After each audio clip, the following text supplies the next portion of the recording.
Mesdames et messieurs, bonjour. Heureux de vous retrouver en ce dimanche lorsqu'il est 18h heure du Cameroun pour une nouvelle aventure d'évangélisation, de prière avec le Père Landry Marie, prêtre orthodoxe et exorciste qui vient à votre rencontre tous les dimanches pour vous aider à mieux comprendre la parole de Dieu. Je vous invite à vous installer confortablement, à prendre votre Bible et on se retrouve juste après cette transition. I just wanna thank you, Lord. Thank you, Lord. Vous êtes sur Tous Ensemble à la suite de Jésus-Christ de Nazareth, votre programme vespéral. Nous sommes en compagnie de notre consultant, le Père Landry Marie, cet évangélisateur, cet enseignant, lui qui nous donne des conseils, lui qui prie pour nous au quotidien. Bonsoir mon Père et bienvenue une fois de plus sur ce plateau. Bonsoir Monsieur Pascal, bonsoir à tous nos téléspectateurs, bonsoir à ceux qui ne manquent pas de nous suivre au travers des réseaux sociaux. Nous disons bonsoir à tous ceux qui nous soutiennent dans cette mission évangélisatrice de prière et d'intercession. Et je vous dis encore merci pour cette invitation renouvelée. Mon Père, comment vont vos activités ces derniers temps? Les activités ces derniers temps sont assez intense comme d'habitude, de façon hebdomadaire. Les gens prennent beaucoup de rendez-vous. Nous les écoutons, nous essayons de les aider, de les orienter, de leur dire quoi faire pour améliorer leur relation avec Dieu.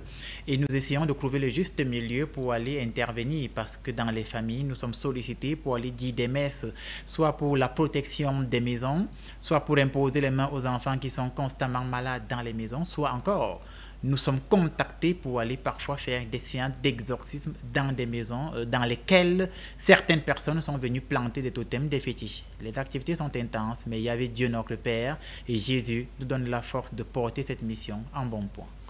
Yahweh Dieu, c'est notre Père, mon Père. C'est pour ça qu'il a donné l'occasion à notre communicante Claire Raissa qui est aujourd'hui avec nous sur le plateau. Celle-là qui recueille les informations dans la capitale sur les réseaux sociaux. Celle-là qui part à votre rencontre et c'est cette voix que vous entendez derrière le téléphone portable lorsque vous appelez le Père Landry Marie. Bonsoir Claire Raissa et bienvenue une fois de plus auprès de nous.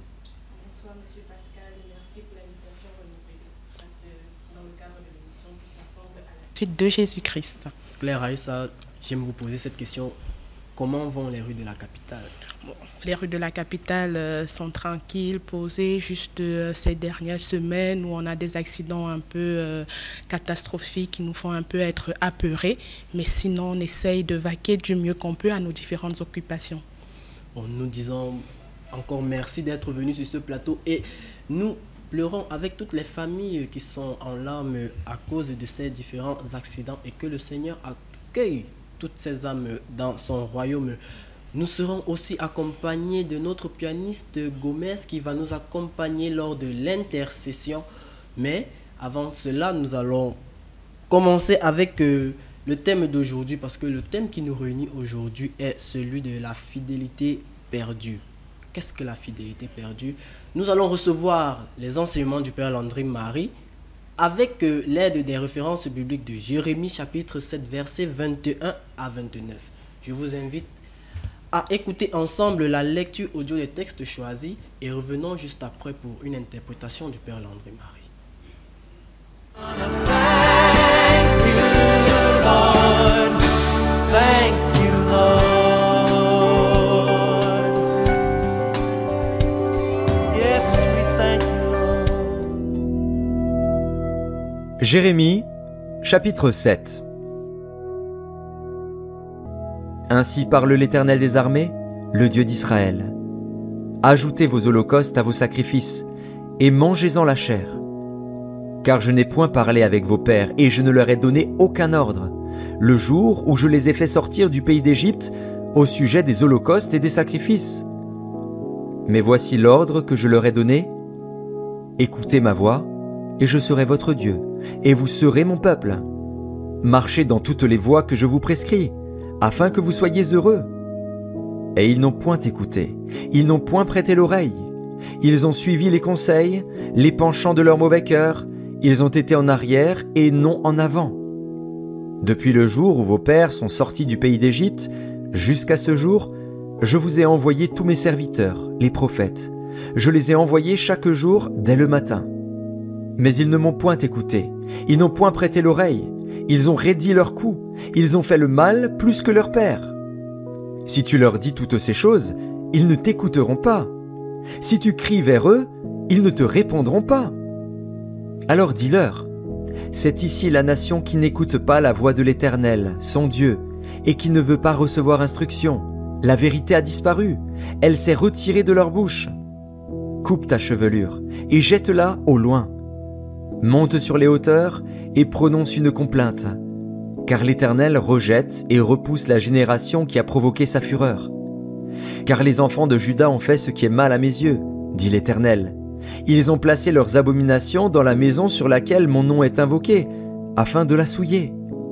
Ils ont bâti des hauts lieux à Tophet, dans la vallée de Ben-Hinnom, pour brûler au feu leurs fils et leurs filles, ce que je n'avais point ordonné, ce qui ne m'était point venu à la pensée. C'est pourquoi... I just wanna thank you, Lord. Thank you, Lord. De retour sur ce plateau, nous avons écouté la lecture tirée du livre de Jérémie chapitre 7 versets 21 à 29. Mon père, dans ce test, lorsque nous écoutons le Seigneur Dieu Tout-Puissant dire vous pouvez accumuler vos holocaustes et sacrifices et en manger la viande, est-ce cela à dire que le Seigneur n'aime pas, ne s'intéresse pas à cela? Alors, il est clair que le texte que nous avons suivi commence effectivement par une parole de Yahvé Dieu qui rappelle au peuple qu'ils pourront, on va dire non, consommer l'holocauste de leurs différents sacrifices ou manger leur propre viande. Ça ne signifie pas que Dieu ne s'intéresse pas à leurs holocaustes, ça ne signifie pas que Yahvé Dieu n'a pas une attention dessus, mais c'est un message imagé, c'est un message codifié, parce que rappelons que celui qui donne ce message, c'est Jérémie, et Jérémie parle au nom de Yahvé Dieu, et Yahvé Dieu parle à Jérémie de manière imagée, ou si vous voulez, de manière allégorique. Qu'est-ce que cela signifie? De prime abord, il faut que nous rentrions dans le contexte de leur époque. À leur époque, le peuple savait que ce qui est important, c'est de faire des offrandes à Dieu. Et ils avaient comme cette impression que, en faisant des offrandes à Dieu, je vais balayer du revers de la main tout ce que je peux avoir comme comportement qui est anti-Dieu. Ou alors, que ce soit le mal que j'ai eu à commettre ou à faire, une fois que j'aurai eu à faire des sacrifices, une fois que j'aurai offert des holocaustes, ça va effacer tout le mal que j'ai fait. Et c'est là que le texte commence. Pourquoi? Parce que Jérémie a donc ce message de Dieu qui lui demande de rappeler au peuple que vous pourrez offrir autant d'holocaustes que vous voulez, vous pouvez présenter autant d'offrandes que vous souhaiterez. C'est ce que vos pères faisaient dans le passé. Et lorsque moi, je les ai délivrés, on va dire, de la main des Égyptiens, je leur ai donné une seule recommandation. Et cette recommandation, nous allons la parcourir ensemble parce que j'ai mon extrait biblique avec moi. Et il y avait Dieu dit ceci, il leur dit,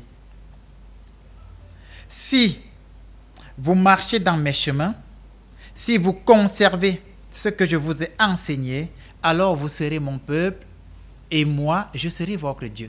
Ça veut dire qu'il y avait Dieu attire l'attention du peuple sur le fait que le plus important n'est pas de présenter des offrandes, des holocaustes.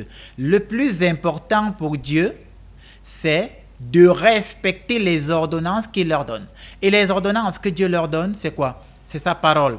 C'est ses commandements, ce sont ses instructions. Les ordonnances que Yahvé leur donne, c'est la discipline de vie qu'il attend de ça, c'est important. Ça veut dire que ce premier mouvement du texte nous enseigne que ce qui est important pour le peuple, c'est d'écouter la voix de Yahvé, parce qu'il le dit encore. Si vous écoutez ma voix, je serai votre Dieu et vous serez mon peuple. Si vous marchez dans les chemins que je vous ai ordonnés, vous connaîtrez le bonheur. Donc il faut écouter la voix de Dieu. Le plus important n'est pas de lui apporter des offrandes. Il faut écouter sa voix. Or, dans la lettre aux Romains, on dit que la foi vient de ce qu'on entend. Et ce qu'on entend vient de la parole de Jésus.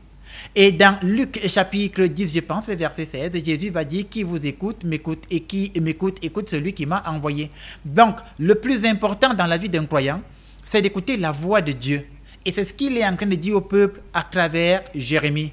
Si vous écoutez ma voix, je serai votre Dieu, vous serez pour moi un peuple. Est-ce qu'aujourd'hui, dans la vie chrétienne, nous écoutons la voix de Dieu? C'est la question à se poser. Est-ce que nous, ici, à Yaoundé, qui allons à l'église tous les dimanches, est-ce que nous écoutons la voix de Dieu?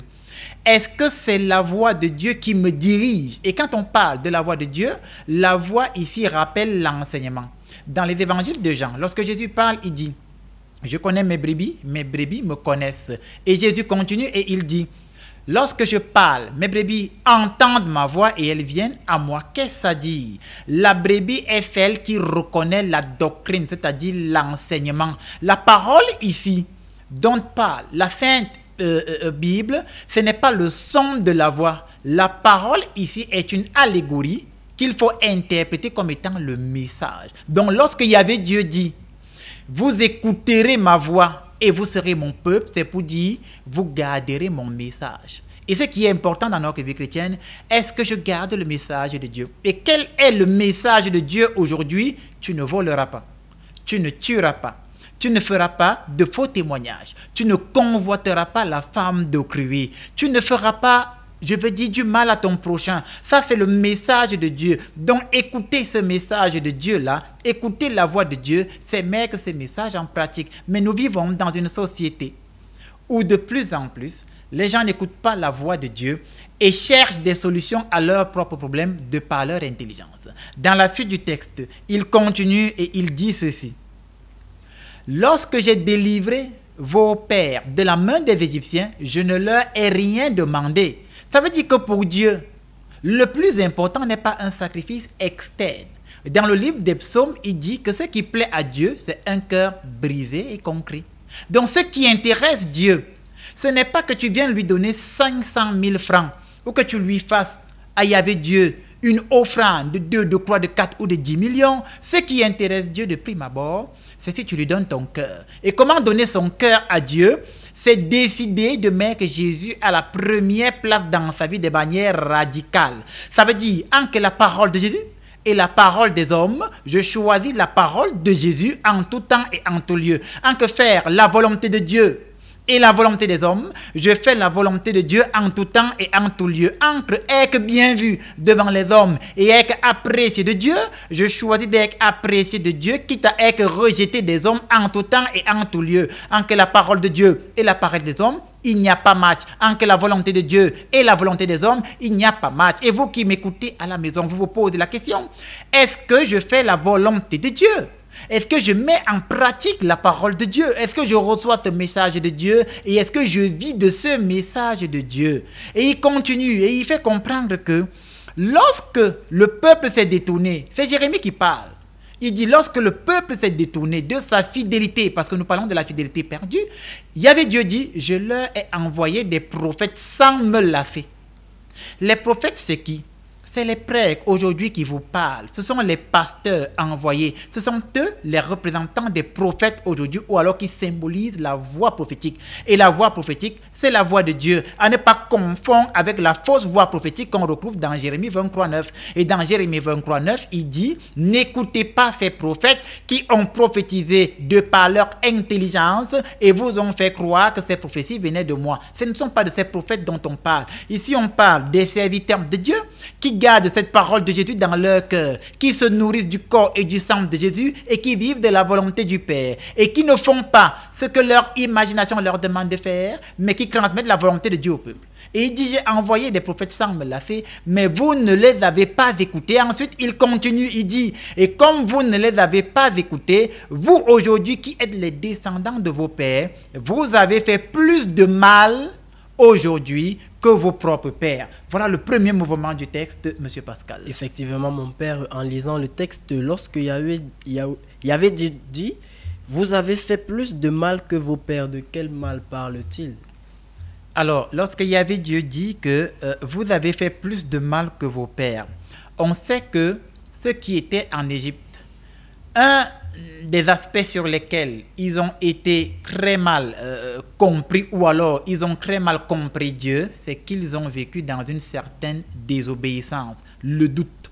Lorsque Moïse les a amenés au bord de la mer Rouge, ils ont commencé à recriminer contre Moïse en disant « Tu nous as amenés ici et nous, on était bien en Égypte, alors qu'en fait, en Égypte, il était en esclavage. » Ils ont commencé à douter.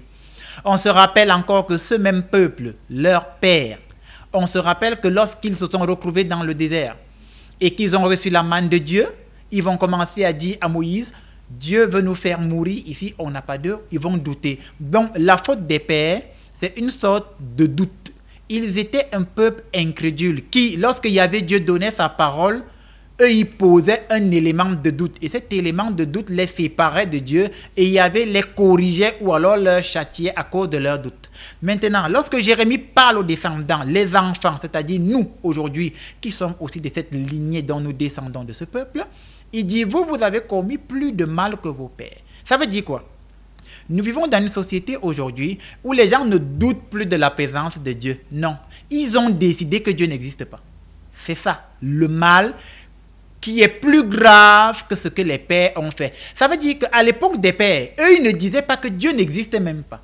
Et ils doutaient de la parole de Dieu quand il parlait par son serviteur.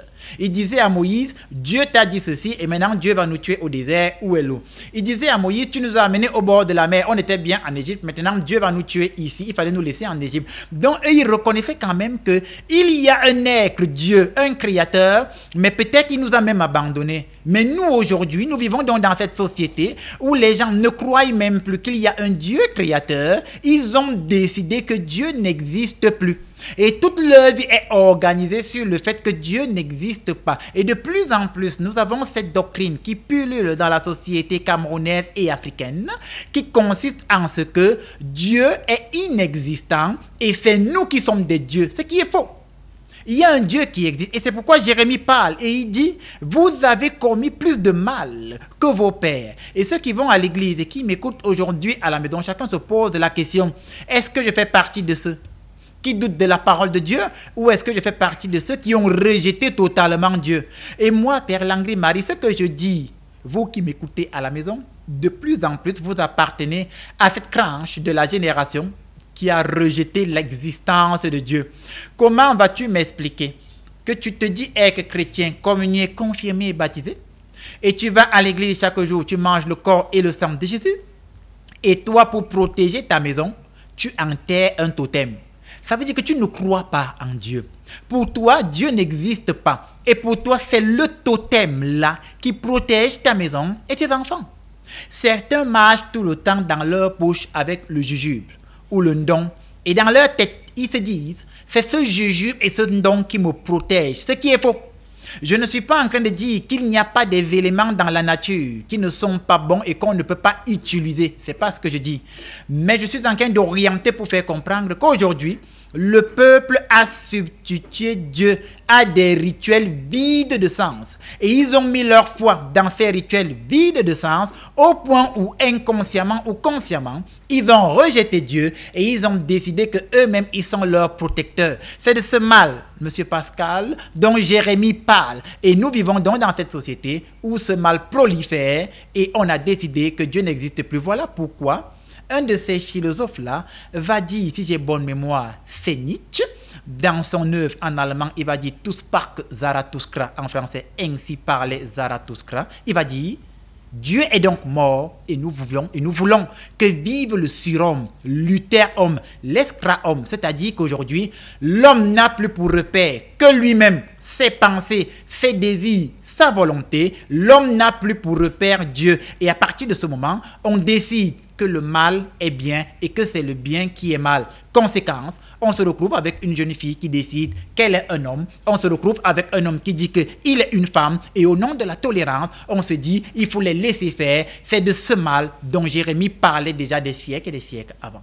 Voilà. Mon père, avant de chuter, alors que nous allons parler de la fidélité perdue avec le texte sommairement, quel est le message que vous pouvez donner aux téléspectateurs qui nous regardent actuellement? Faites une symbiose ou alors une synchronisation entre le thème et les textes bibliques, mon père. Alors, j'ai assez épilogué dessus. C'est-à-dire quoi? Avant, le peuple était fidèle. Ça veut dire être fidèle, c'est écouter le message de Dieu, le garder, vivre selon ce message et se laisser diriger uniquement par la discipline de Dieu. C'est ça la fidélité à Dieu. Maintenant, lorsque Jérémie prend la parole, et comme vous avez dit, notre thème, c'est la fidélité perdue, c'est donc aujourd'hui, le peuple ne garde plus le message de Dieu. Et comme le peuple ne garde plus ce message de Dieu, qu'est-ce que ça donne? Le peuple est devenu infidèle envers Dieu, c'est-à-dire il ne croit même plus que Dieu existe, et le peuple est infidèle envers lui-même, parce que à partir du moment où vous êtes des hommes qui avaient des principes et des valeurs, et que vous n'obéissez plus à ces principes et à ces valeurs, vous êtes infidèle envers vous-même. Voilà pourquoi il y a un philosophe qu'on va appeler Emmanuel Kant. Il va dire que Dieu n'est même pas un être extérieur à nous. Il va dire que Dieu, c'est une relation personnelle à l'intérieur de nous, mais une relation morale. Et la morale, c'est quoi? La morale, c'est ne fais pas ce que tu ne voudrais pas qu'on te fasse à autrui. Celui même qui vit seulement selon des principes moraux reste fidèle à Dieu. Mais nous vivons dans une société où les gens ne sont plus fidèles aux différents principes de la moralité, et cette fidélité s'est donc perdue et le peuple est complètement égaré. Effectivement, aujourd'hui, nous vivons dans une société où même les gens ne connaissent plus les 10 commandements, ce qui pourrait être un message de Dieu, mon Père. Oui, tout à fait. Hein. Les gens, si vous demandez aux gens à la maison de vous réciter les 10 commandements, il y a très peu de personnes qui se souviennent même seulement des 5 premiers commandements. Mais ils sont à l'église tous les jours. Je ne parle même pas des 10 commandements. Il y en a qui ne se souviennent même pas des 5 premiers commandements. Ils m'écoutent à la maison. Au moment où ils m'écoutent, je m'adresse à toi qui me regarde et je te regarde. Est-ce que tu connais les 10 commandements, mon frère, ma soeur? Et si tu ne connais pas les 10 commandements, quelque part, il y a dans ta fidélité à Dieu quelque chose qui ne va plus. Pourquoi? Parce que si tu ne connais plus les 10 commandements, tu es perdu, tu vas t'égarer. Voilà ce que je pouvais dire à ce sujet. La parole de Jésus est mon épée, la parole de Jésus, elle est ma flamme. Je prie que cette parole de Jésus devienne pour vous une épée et une flamme, et que vous tous à la maison, vous deveniez de meilleurs chrétiens à la suite de Jésus-Christ de Nazareth. Effectivement, pour être à la suite de Jésus-Christ de Nazareth, nous sommes ici avec vous tous les dimanches pour répondre à vos difficultés. Nous retenons de ce livre de Jérémie, chapitre 7, versets 21 à 29. Il faut écouter le message de Dieu. Gardez une fidélité envers le Seigneur Tout-Puissant, c'est-à-dire écoutez le message qu'il vous envoie à travers, comme le Père a dit, les 10 commandements, sa parole et bien d'autres. Fidèles téléspectateurs, c'est ainsi que s'achève cette partie réservée à l'interprétation ou à l'enseignement des textes bibliques par le Père Landry Marie. À présent, nous allons passer à la phase questions-réponses. Mais avant cela, revenons juste après cette transition. Thank you, Lord. I just wanna thank you, Lord. Thank you, Lord.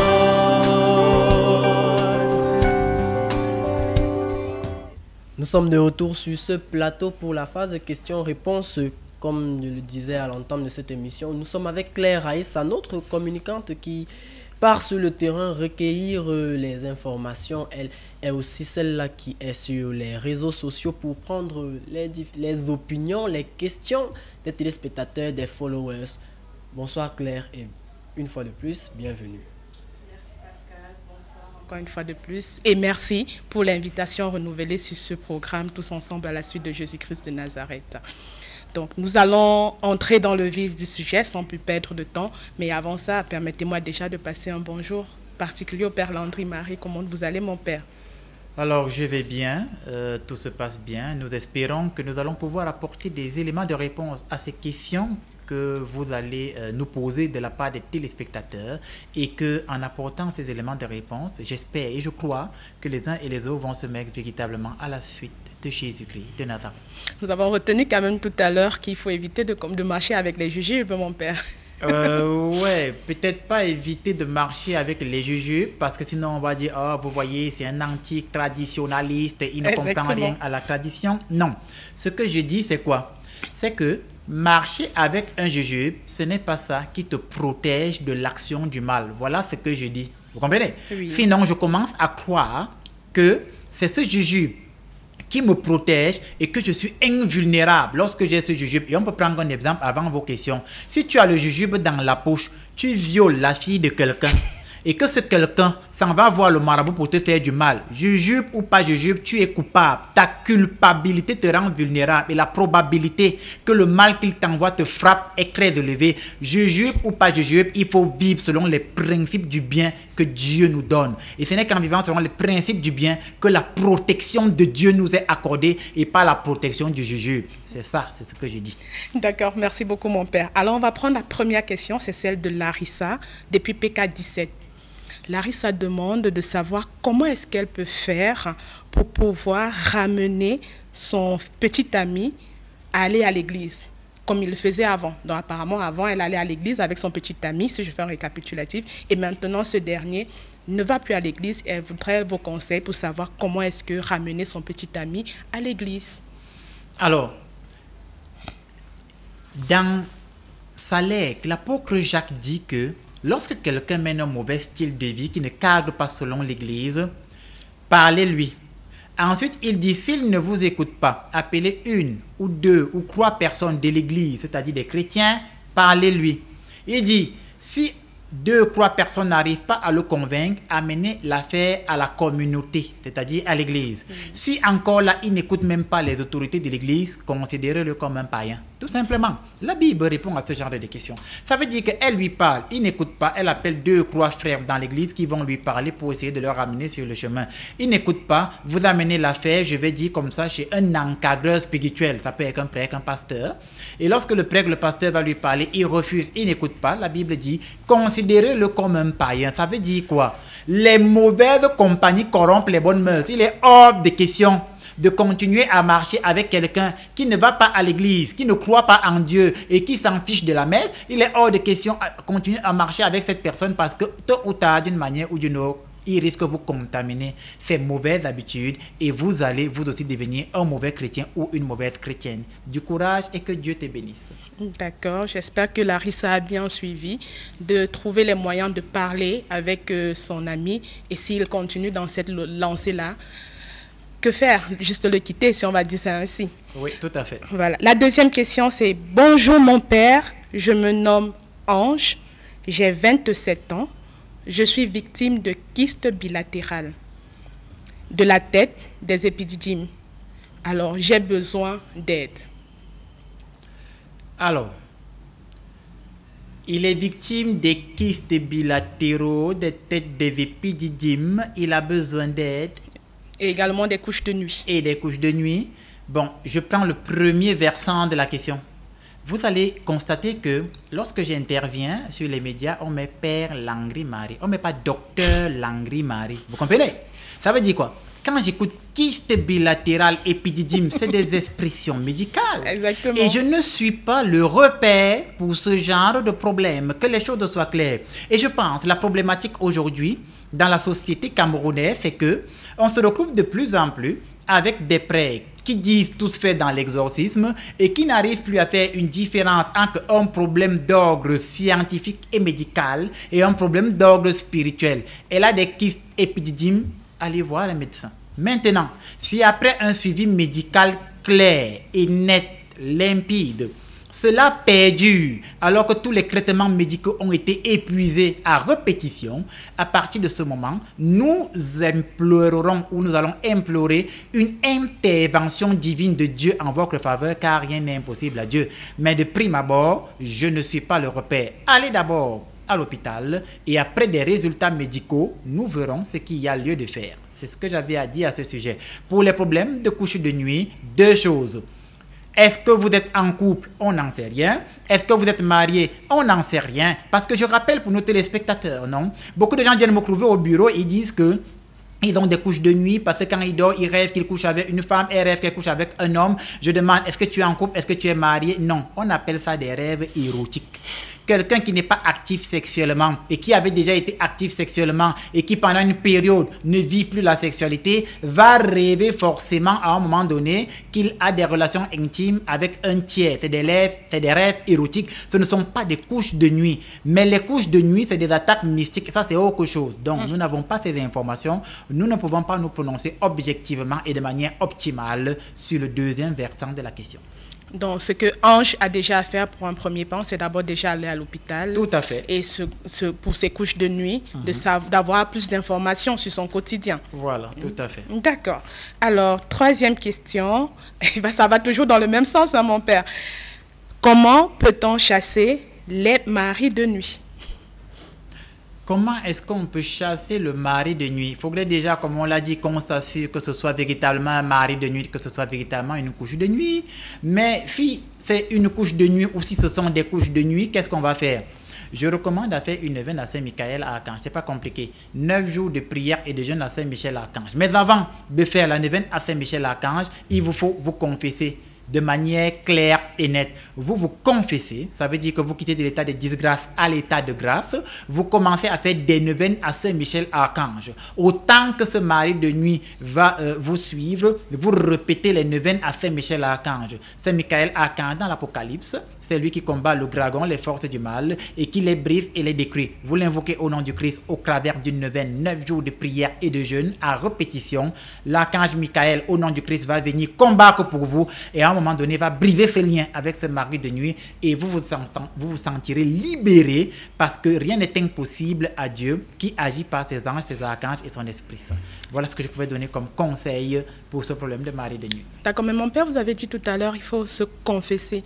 Qu'est-ce que la confession a à faire avec le fait qu'elle ait des maris de nuit?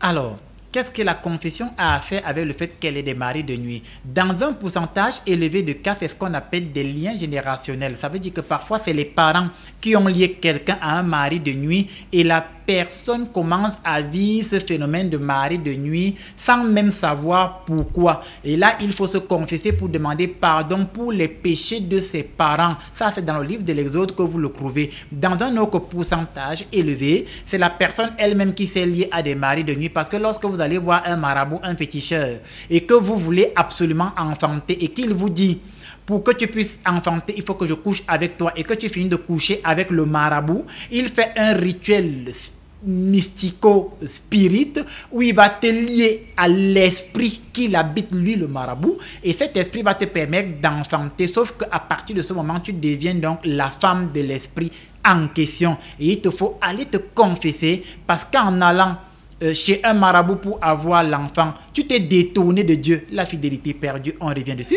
Et comme tu t'es détourné de Dieu, tu es donc coupable. Il te faut d'abord revenir dans l'état de grâce afin que la protection de Dieu puisse avoir une efficacité de manière inextense, c'est-à-dire globale, dans ta vie et ton environnement. D'accord, merci mon père. Alors vous savez, nous, notre rôle, principalement le mien, c'est d'aller dans des familles pour avoir des cas, pour pouvoir venir vous les présenter. Alors, en semaine, nous sommes allés dans une famille qui avait des difficultés de totem, là, rien n'avançait, les filles étaient bloquées. Cette famille, ils ont fait appel à une dame qui est venue, ils ont prié et ça n'a rien changé.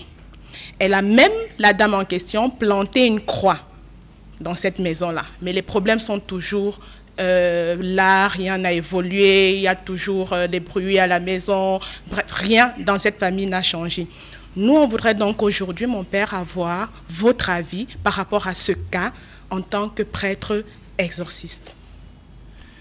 Alors, une dame est allée dans une famille, elle a enterré une croix. Oui. Voilà, mon avis.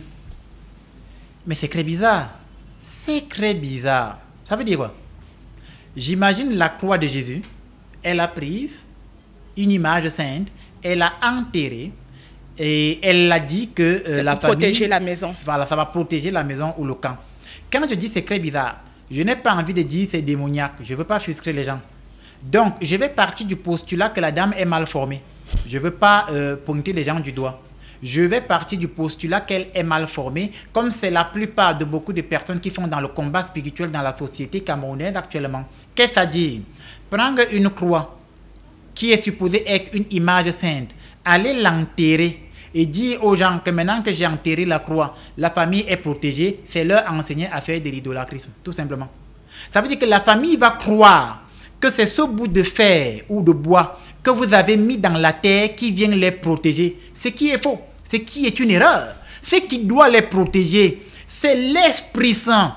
Et l'Esprit Saint les protège à partir du moment où ils ont une relation forte avec Jésus-Christ de Nazareth. Et s'ils n'ont pas une relation forte en famille avec Jésus de Nazareth, ils ne peuvent pas être protégés. Ce n'est donc pas en enterrant la croix que la famille ou la maison est protégée. C'est à partir du moment où cette famille donne leur vie, ou alors chacun d'entre eux donne sa vie à Jésus de manière claire et nette et radicale et donne la première place à Jésus dans sa vie, accepte Jésus dans sa vie et commence à vivre selon le message de Dieu et reste donc fidèle. À partir du moment où tu es donc fidèle, Exode 14, 14 s'accomplit. Je ferai de vos combats mes combats, de vos ennemis mes ennemis, de vos adversaires, mes adversaires. Il n'est donc pas question d'aller planter les croix. Pour répondre donc à votre question, c'est un rituel très bizarre et je pars du postulat que la dame est mal formée. Parce que si elle n'est pas mal formée, je partirai du postulat qu'elle a fait un rituel démoniaque.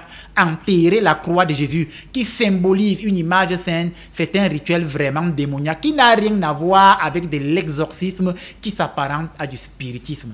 C'est comme un individu qui va dans une maison et qui enterre le corps de Jésus, la communion, sous prétexte qu'il va protéger la maison.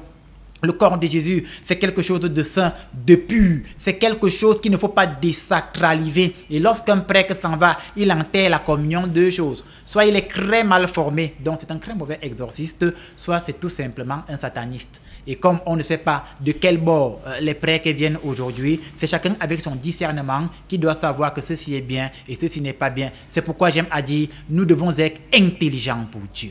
D'accord. Alors, mon père, on comprend juste qu'il faut être fidèle, comme les textes nous l'ont dit, à Dieu et uniquement à Dieu, encore moins aux jujubes ou alors aux croix implantées dans nos maisons. Exactement. Très bien. Alors, nous sommes arrivés au terme. J'espère que la prochaine fois, on aura encore plus de temps pour poser des questions qui arrivent, effectivement. Mais pour aujourd'hui, c'est terminé, mon cher Pascal. Effectivement, Claire Aïssa, merci pour le travail que vous faites chaque jour dans le ministère du Père Landry Marie. Alors, fidèles téléspectateurs, avant de poursuivre, je rappelle que ceux qui aimeraient suivre les activités du Père Landry Marie, c'est sur sa page Facebook, sa chaîne YouTube. Vous partez sur la barre de recherche, vous tapez Père Landry Marie et vous aurez tout sur le Père Landry Marie.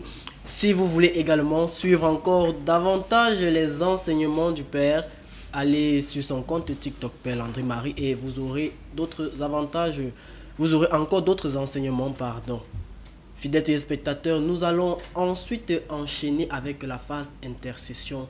Le Père va prier pour les cas de possession, les cas d'envoûtement, les maisons hantées, les maladies qui ne trouvent pas solution, les sécheresses financières, les femmes qui ont des problèmes pour trouver un mari, les hommes qui ont des problèmes pour trouver une femme, les gens qui ont des problèmes sur leur intelligence. Je parle ici pour les étudiants, les élèves. C'est le moment pour vous de vous mettre en prière à la suite du Père Landry Marie et afin d'obtenir les grâces du Seigneur. Nous sommes donc avec notre pianiste Gomez qui va pendant ce temps nous accompagner avec de très belles sonorités religieuses afin d'élever notre prière, afin d'élever votre prière vers le Seigneur Tout-Puissant. Mon Père, merci pour cette prière d'avance. Très bien.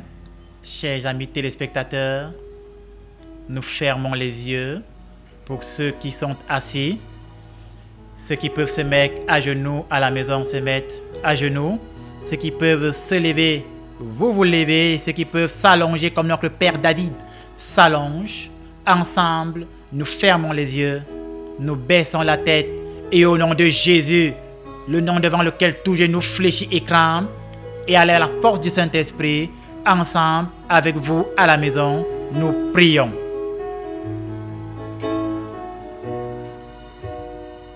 Change mon histoire, Yahweh, change mon histoire. Change mon histoire, Elohim, change mon histoire. Ma vie tout entière est à toi. Yahweh, change mon histoire. Ma vie tout entière est à toi. Yahweh, change mon histoire. Quand je suis malade, Seigneur, viens me guérir. Oh. Quand je suis enchaîné, Yahweh, viens me délivrer.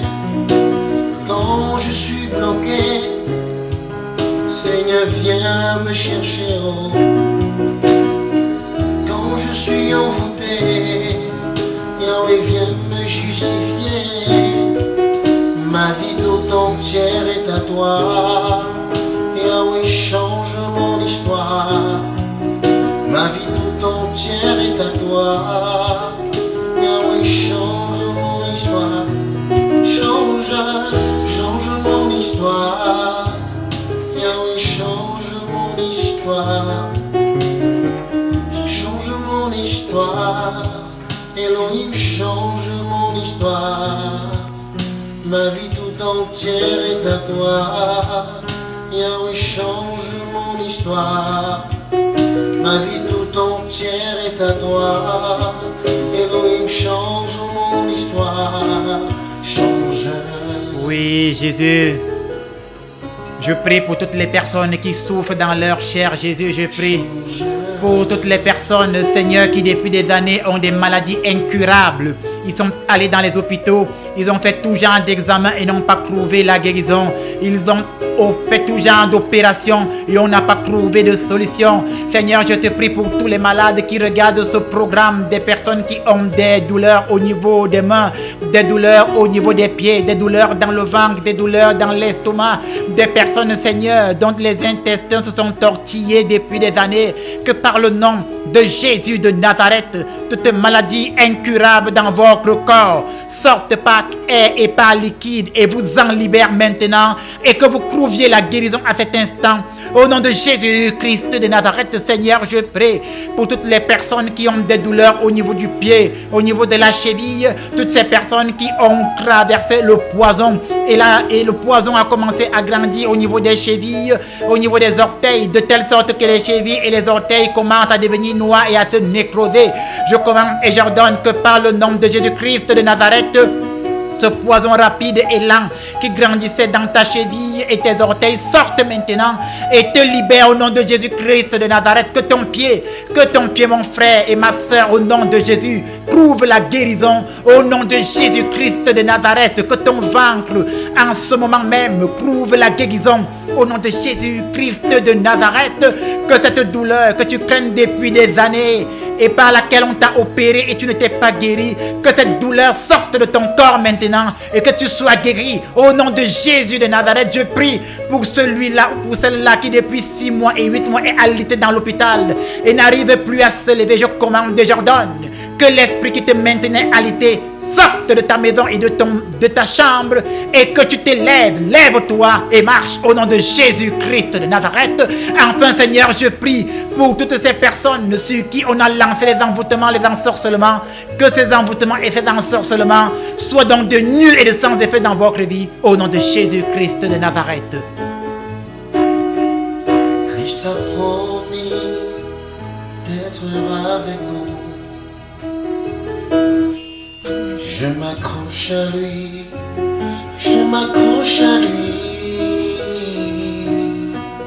Christ a promis d'être avec nous. Sa fidélité durera toujours. Sa fidélité durera toujours. Son amour durera toujours. Son amour durera toujours. Sa bonté durera toujours. Sa bonté durera toujours. Sa miséricorde durera toujours. Sa miséricorde durera toujours. Oui, Jésus, je prie pour toutes les personnes contre qui on a déclaré des paroles d'échec, des paroles de recommencement, de blocage, de stagnation, que ces paroles que l'on a déclarées avec les marabouts, les féticheurs, les sorciers, les chiromanciens, les adeptes de la macrobiotique ou de la méditation transcendantale, que ces paroles déclarées contre les chrétiens qui regardent ce programme soient de nuls et de sans effet. Au nom de Jésus-Christ de Nazareth, je commande et j'ordonne que toute parole d'échec, d'envoûtement, d'ensorcellement, de blocage, de stagnation que l'on a déclaré contre toi, mon frère et ma soeur, lâche prise et que tu en sois totalement libre. Au nom de Jésus-Christ de Nazareth, je commande et j'ordonne en lieu et place que toutes les personnes qui ont eu à faire un rituel démoniaque satanique avec ton nom et ont marqué ton nom quelque part sur une pierre, quelque part dans une calebasse, moi Père Langry-Marie, apôtre de Jésus-Christ de Nazareth, j'efface ton nom là où il a été marqué. Au nom de Jésus-Christ de Nazareth, je commande et j'ordonne en lieu et place que toutes les personnes qui se réincarnaient dans ta chair au travers des rêves mystiques, que cette réincarnation démoniaque te lâche au nom de Jésus-Christ de Nazareth. Je prie contre toutes les personnes vers qui on a lancé une sorte d'asthme mystique, en sorte que lorsqu'elle va à l'école, elle tombe par des crises d'asthme et à l'hôpital on ne voit rien. Que cette crise d'asthme mystique te libère et que tu en sois totalement guéri. Au nom de Jésus-Christ de Nazareth, je commande et j'ordonne en lieu et place que toute personne dont on a bloqué les dossiers dans les ministères et qui n'avance pas, que par autorité du Saint-Esprit, vos dossiers avancent et que les anges de Dieu vous donnent ce que vous méritez. Au nom de Jésus-Christ de Nazareth, Seigneur, je prie pour ce peuple qui regarde ce programme et qui est attaqué par les sorciers, les marabouts, les féticheurs. Je prie, Seigneur, contre les maisons hantées, les maisons dans lesquelles il y a des bruits bizarres, des bruits sataniques, des bruits démoniaques, que par le nom de Jésus-Christ, ces bruits mystiques et démoniaques cessent.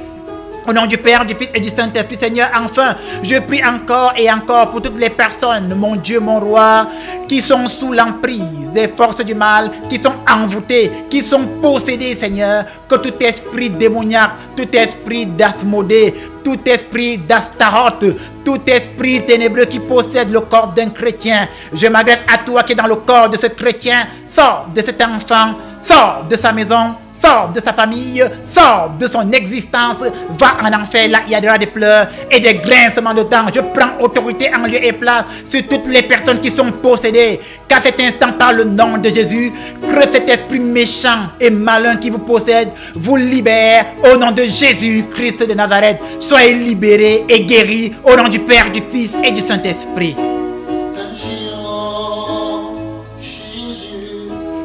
Agis en Jésus, agis en, mes larmes ont trop coulé. Oh. Agis en Jésus-Christ, agis en Jésus-Christ, agis en.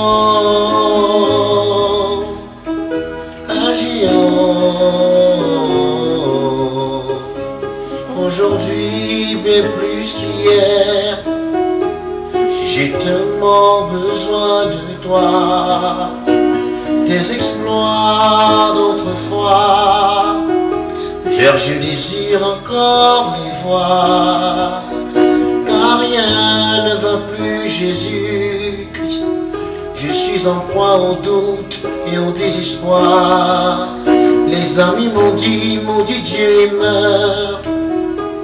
Mais en toi je veux encore espérer, car tu peux faire au-delà de ce que je peux penser ou imaginer.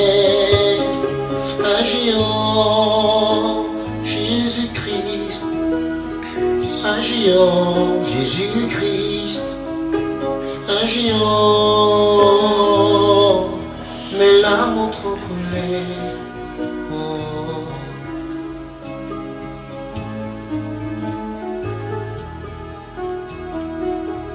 Oui, Jésus, nous voulons te demander d'agir à cet instant. Nous voulons te demander d'agir dans la vie des chrétiens qui ont regardé ce programme. Essuie les larmes, Seigneur, accomplis un miracle. Que les femmes qui ne trouvaient pas un mari trouvent un mari. Que les hommes qui n'avaient plus d'emploi trouvent un emploi. Oui, Jésus, agis. Et moi, Père Langry-Marie, je confesse Jésus-Christ de Nazareth dans votre vie. Et je déclare que la semaine et le mois ne s'achèvera pas, que vous verrez notre Dieu, Yahvé Dieu Jésus, agit dans votre vie. Frères et sœurs, soyez bénis et que l'Esprit Saint dans votre vie rende toutes choses impossibles possibles. au nom de ce Jésus-Christ de Nazareth.